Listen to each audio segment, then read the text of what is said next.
In this video, we're going to be reviewing the Kimber Camp Guard 10mm.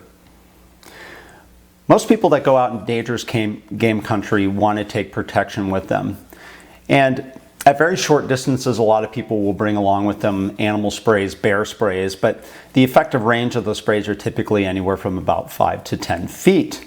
So then they ask a question, well, what's the effectiveness of a handgun? And if I carry a handgun, can that handgun provide enough power, control, accuracy, capacity, and carrying ability to really get the job done? And that's why Kimber created the Camp Guard 10, which you see here on the table today. Now, looking at the Kimber Camp Guard 10, it's constructed almost entirely of stainless steel. It's designed for backcountry use or for a hunting sidearm for use things such as large four-legged predators such as elk and hogs and deer and bear, going on hikes, fishing trips, horseback rides, you name it. That's why the Kimber Camp Guard was created. Now, looking at some of the details of the Kimber, the first thing is the weight. One of the first questions people usually have around 10mm is how does it weigh? So what I'm going to do is I'm going to weigh it fully loaded with a 9-round magazine, and it comes in about 2 pounds 13 ounces. So let's compare that, for example, to a standard 45 1911 fully loaded. Comes in at about 2 pounds 11 ounces, so it's about 2 ounces heavier than a standard 1911. And just for comparison, we're going to compare this to a fully loaded Glock 20, which comes in at 2 pounds 7.5 ounces. So as obviously the Glock is lighter, even though it has a higher capacity of 15 rounds as opposed to 9 rounds with the Glock 10mm. Now, when you look at the Kimber, there's a couple features about it. First thing, it comes with an 18.5-pound recoil spring. One of the things that I've noticed, if you're shooting the heavier loads, the 180 to 220 grain loads that you're going to typically shoot for bigger game, one of my first suggestions is to upgrade, like I did, to a 22-pound Wolf recoil spring. The one thing to remember about recoil springs are that they can abuse the frame over time the heavier the spring. So it's the point is to try to get the right balance of spring to use within the pistol. All these pistols have been safety checked prior to this review. It also comes with a full-length guide rod, which you typically see on a Kimber. It has front strap checkering, which is again a nice feature that again comes on a lot of high-end 1911s. And you'll notice that a lot of the sharp edges have been dehorned. The frame is made of a stainless steel with a satin silver finish. You're also going to notice that there's a bobtailed grip mainspring housing, or what they call a rounded heel. So when you compare that to a standard 1911, which typically when you carry it canted, you'll know that this part is the part that tends to paint or the most, as well as tends to hit things the most when you carry. So that's one of the reasons why a lot of higher end 1911s will have this bobtailing on the end, which again makes it very easy to carry. And if you carried a 1911 for any considerable amount of time full size, you'll know the value of the bobtail grip mainspring housing. As far as the slide again is of stainless steel as well. It has a Kim Pro 2 matte black finish on it.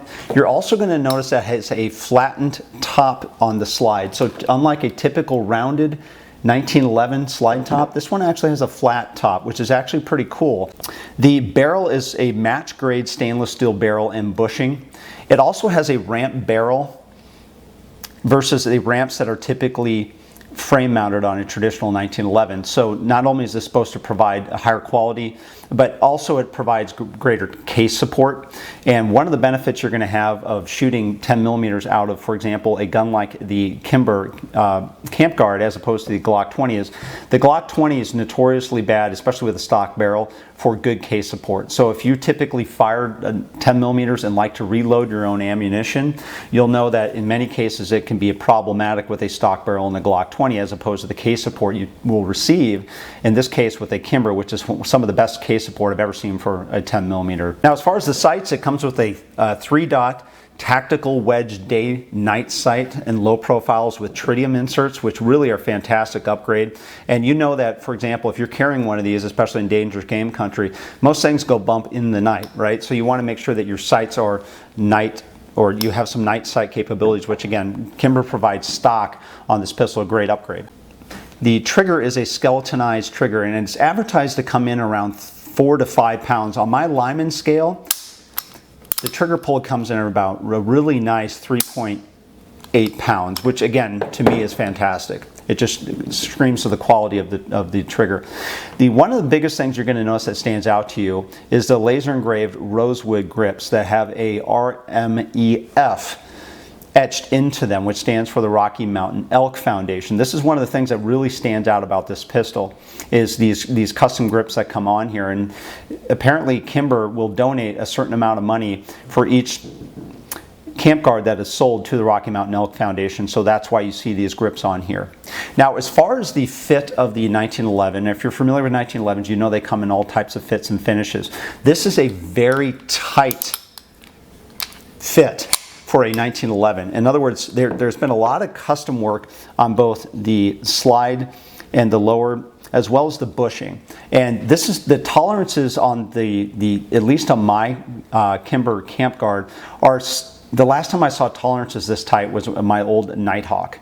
And that is a very high-end 1911 where there was a lot of custom finishing done to that. That's also what I've seen here in the Kimber as well. Now we're going to talk about the benefits and perhaps some of the problems with that as well, but the fit and finish of this is absolutely fantastic and not something I would have expected at this price range.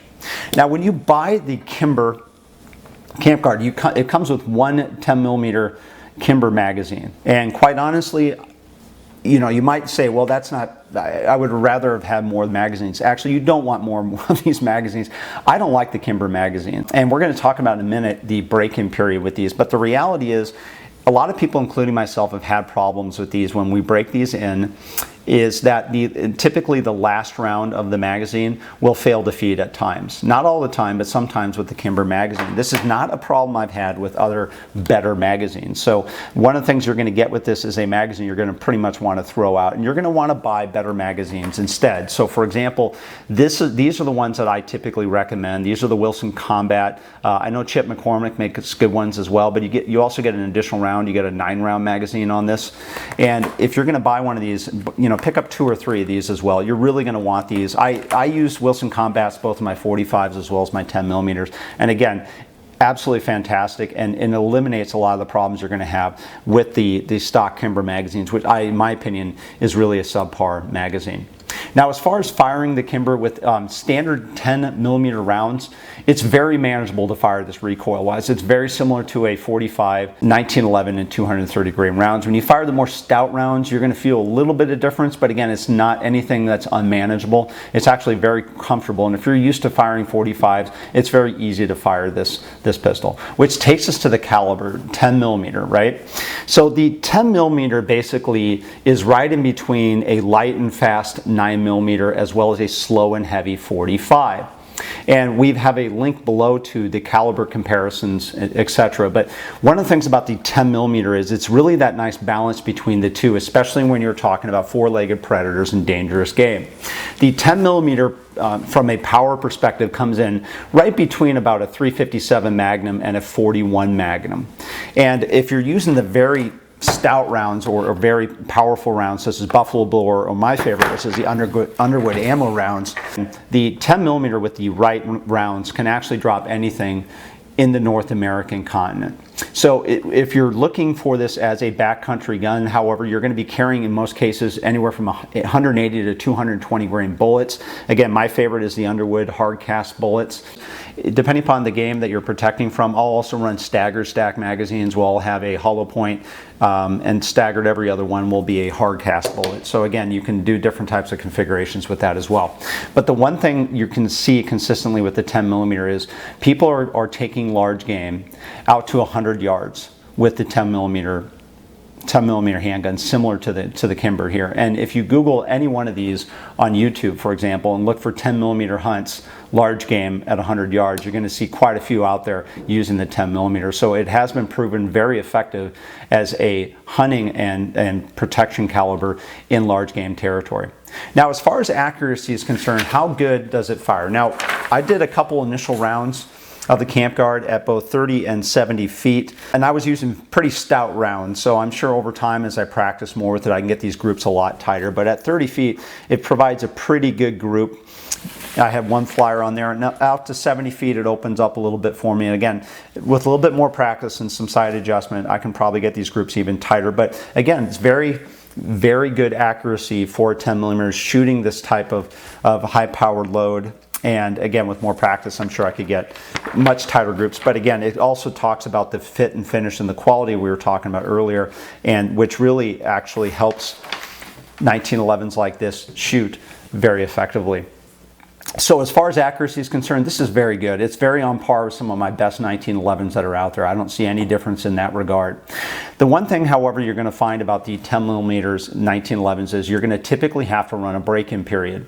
Now, I'm not a big fan of buying and shooting guns that require break-in periods, but with most 10 millimeter 1911s that are out there today, they do require a short break-in period, which again is the case with the Kimber as well.